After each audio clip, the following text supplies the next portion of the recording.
안녕하세요, 성도 여러분. 2020년이 지나가고 2021년이 새롭게 시작된 지 벌써 3주가 지났습니다.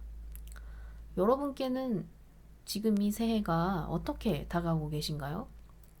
저는 송구영신 예배 드릴 때만 해도 새해를 맞이할 때 새롭게 살아가는 다짐을 했던 것 같은데 벌써 작심삼일의 마음이 제 마음속에 들고 있습니다.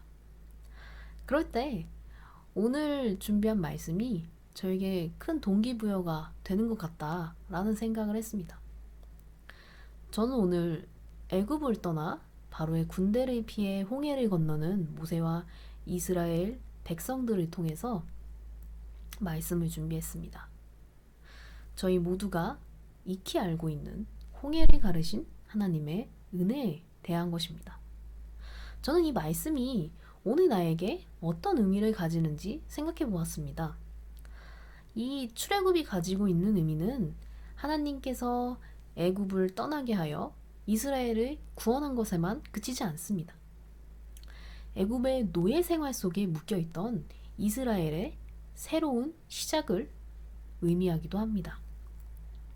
본문 이전의 말씀에서는 하나님께서 바로의 마음을 완악하게 합니다.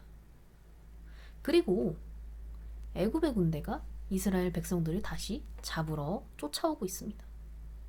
그런 이스라엘 백성들의 눈앞에는 거대한 홍해가 앞을 가로막고 있습니다.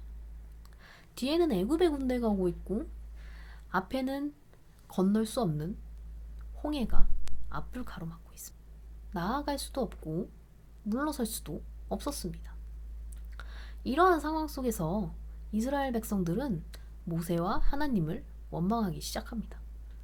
뭐라고 원망하냐면 애굽에 우리를 묻을 곳이 없어가지고 여기까지 데리고 와서 죽이느냐, 이러려고 우리를 데리러 왔냐, 그냥 애굽에서 노예 생활하다가 죽게 두지 그랬느냐, 차라리 애굽에서 다시 노예 생활하는 것이 낫겠다, 이렇게 이야기합니다.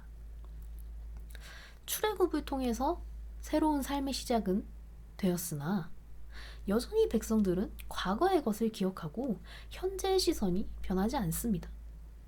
하나님을 바라보지 못한 것이죠.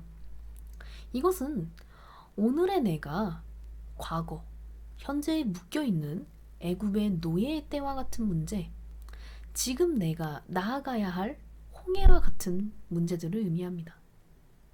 그리고 그 문제를 딛고 새로운 시작을 원하시는 하나님의 마음도 존재합니다.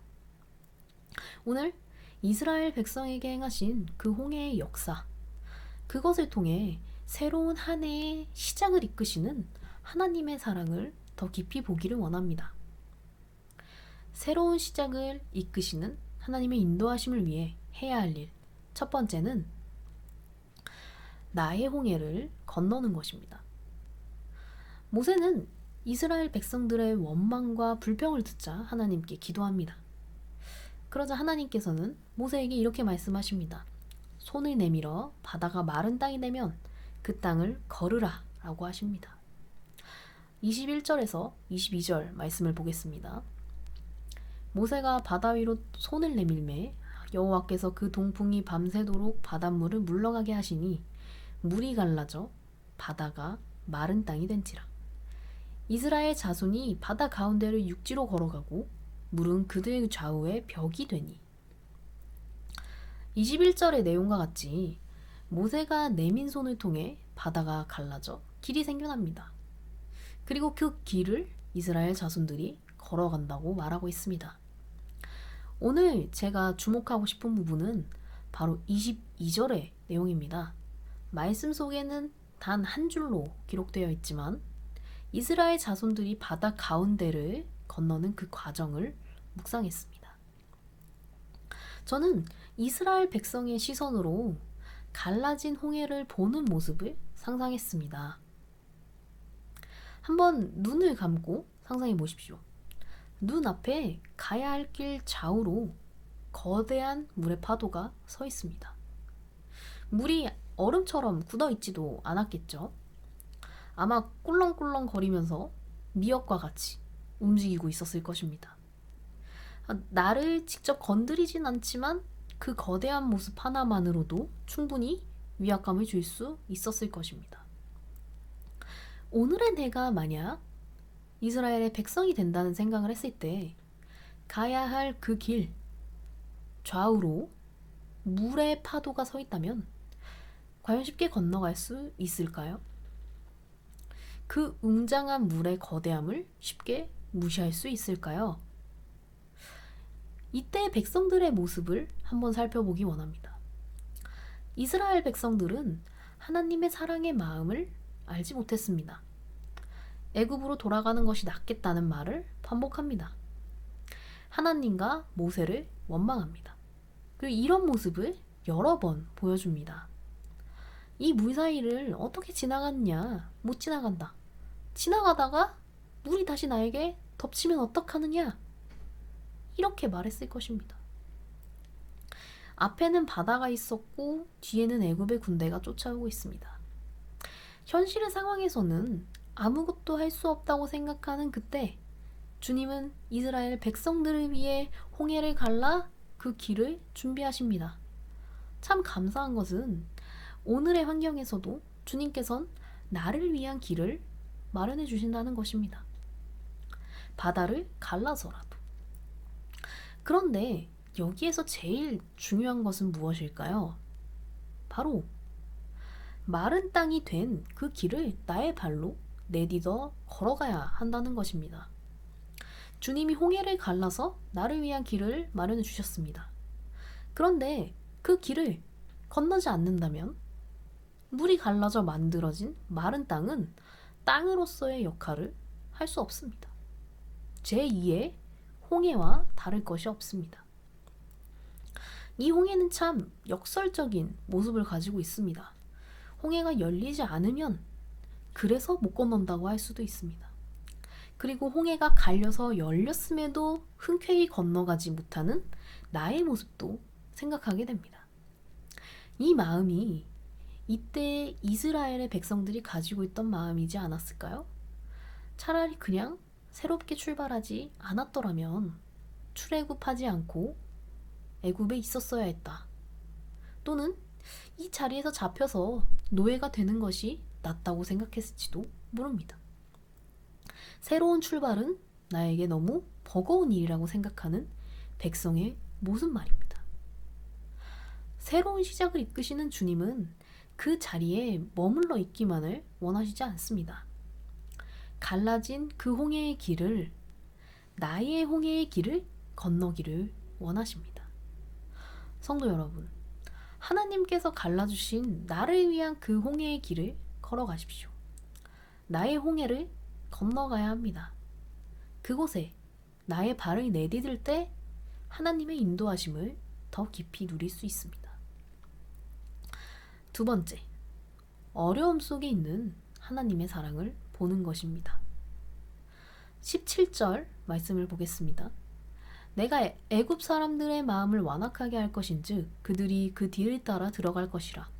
내가 바로와 그의 모든 군대와 그의 병거와 마병으로 말미암아 영광을 얻으리니.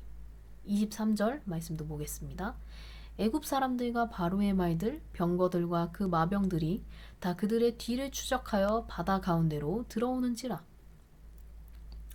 여기에서 의문을 가질 만한 것이 있습니다. 출애굽을 통해서 이스라엘 백성들을 이끄신 분은 바로 하나님이셨습니다. 그런데 이 애굽의 군대가 이스라엘의 백성들을 추격한 이유는 무엇이었죠? 하나님께서 바로를 완악하게 하셨기 때문입니다. 참 이상한 일입니다. 애굽에서 이스라엘 백성을 구원한 하나님께서 왜 바로를 완악하게 하셔서 애굽의 군대를 뒤에 보내게 하신 걸까요? 새롭게 시작하게 하셨으면 처음부터 탄탄대로로 풀어주셨으면 좋은데 이게 무슨 일이야? 생각하실 수 있게 됩니다. 우리들은 한 해의 마지막 날에는 새롭게 시작하는 새해는 잘 되기를 기대합니다.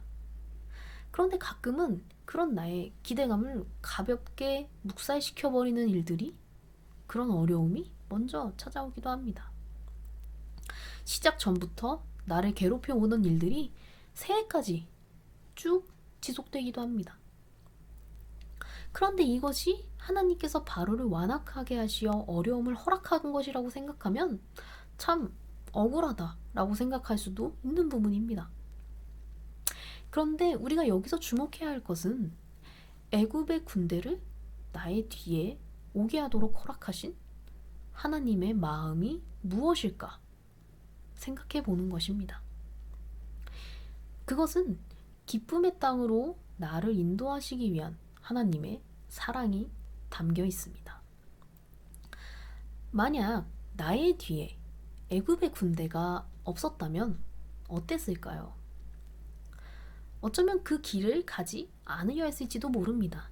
그 길은 어떤 것일까요? 하나님께 나아가는 홍해의 길이었습니다. 저도 제가 어떤 문제나 어려움이 찾아올 때 그것에 대해서 하나님께 물으면서 생각하게 되는 것이 한 가지 있다면 그것은 나에게 만약 이러한 상황이 없었다면 과연 내가 이 정도로 하나님께 구했을까? 그런 생각을 할 때 그 답은 그러지 않았을 것 같다라는 것이 먼저일 때가 더 많습니다. 오히려 나의 여유로움 때문에 하나님을 잊고 다른 것을 우선으로 두지 않았을까 생각하게 됐습니다. 사실 성경에 나오는 많은 인물들은 삶의 여유를 느낄 때 꼭 주님과의 약속이나 사랑을 잊는 모습을 보여줍니다. 그 여유조차 사실 하나님께서 주신 축복임에도 불구하고 말입니다. 이것은 성경 속 인물에만 그치지 않습니다. 오늘의 나도 삶의 여유는 있지만 마음의 하나님을 가지지 못할 때가 있습니다. 이와 같이 이스라엘의 백성들은 마음속에 하나님을 기억하지 못했습니다. 그래서 눈앞에 길이 있더라도 가지 않으려 했을 수도 있습니다. 그런데 갈 수밖에 없는 이유가 생겨납니다. 뒤에 애굽의 군대가 쫓아오고 있기 때문입니다. 이전에는 이런 이유 저런 이유 핑계를 대면서 나만의 홍해를 건너지 않으려고 했을 수도 있습니다. 그런데 이제는 방법이 없습니다. 정말 주님이 아니면 해결할 수 없는 것을 알게 됩니다. 어쩌면 그 홍해길을 보면서 백성들은 이 길을 돌아서 가도 되지 않겠냐라고 주장했을 수도 있습니다. 하지만 뒤에 군대가 쫓아오니까 한시가 급하기 때문에 주어진 그 길을 백성들은 걸어갑니다.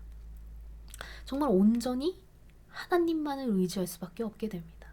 내가 두려워했던, 가지 않으려 했던 그 파도의 길을 지나쳐 마른 땅을 걸어가게 됩니다.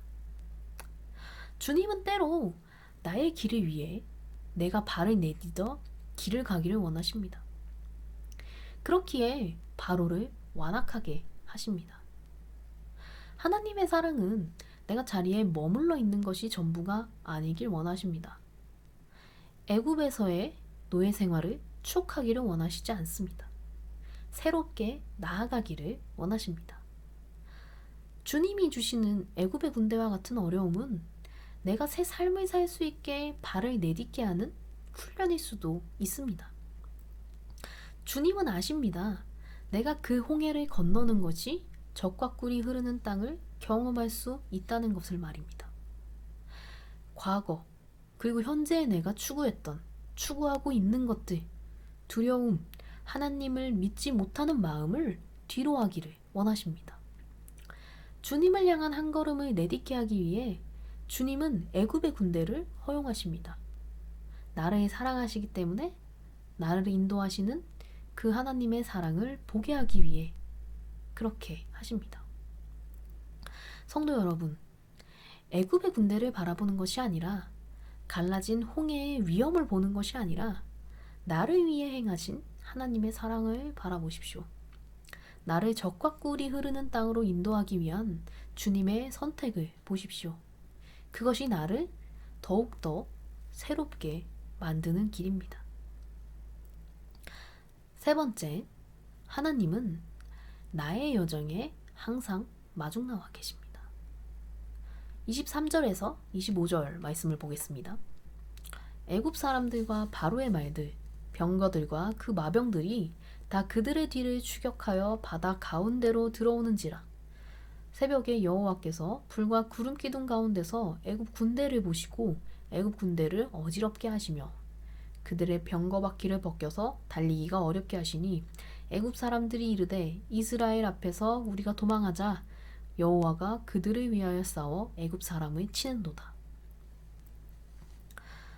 참 감사할 수 있는 이유는 주님께서 나의 그 홍해의 마지막 길까지 마중 나와 함께하여 주신다는 것입니다. 처음에는 내가 어쩔 수 없이 애굽의 군대가 무서워서 떠밀리듯 그 길을 간다고 할지라도 그곳에 주님이 사랑이 존재한다는 것을 알게 됩니다. 애굽의 군대가 이스라엘의 백성을 추격하여 들어옵니다. 이때 주님은 어떻게 하시는지 볼까요?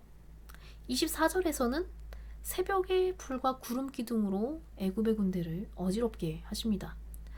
여기서 먼저 주목할 것은 바로 새벽입니다.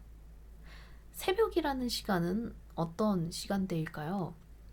모두가 깊은 잠에 빠져 육체와 정신의 휴식을 취하는 그런 때, 아무도 깨어있지 않은 그때입니다. 하나님께서는 그 시간에도 홍해길을 잘 건너갈 수 있도록 늘 깨어 불과 구름 기둥을 뒤에 둡니다. 그리고 애굽의 군대를 어지럽게 만드시고 갈라진 파도들을 붙잡아 두고 계십니다. 25절에서는 애굽 군대의 병거 바퀴를 벗기어서 추격의 속도를 더디게 만듭니다. 애굽의 군대가 뭐라고 말하게 되냐면 우리가 도망가자 여호와가 그들을 위하여 싸워 애굽 사람들을 치는도다. 더욱더 감사한 것은 하나님의 길을 가는 것이 때로는 어떤 이들에게 무시받거나 공격받는 일이 될 때가 있습니다. 그런데 하나님이 열어주신 그 길을 내가 갈 때 그 힘과 권력의 상징이며 하나님을 무시했던 애굽의 군대조차 하나님이 일하신다는 것을 깨닫게 된다는 것입니다.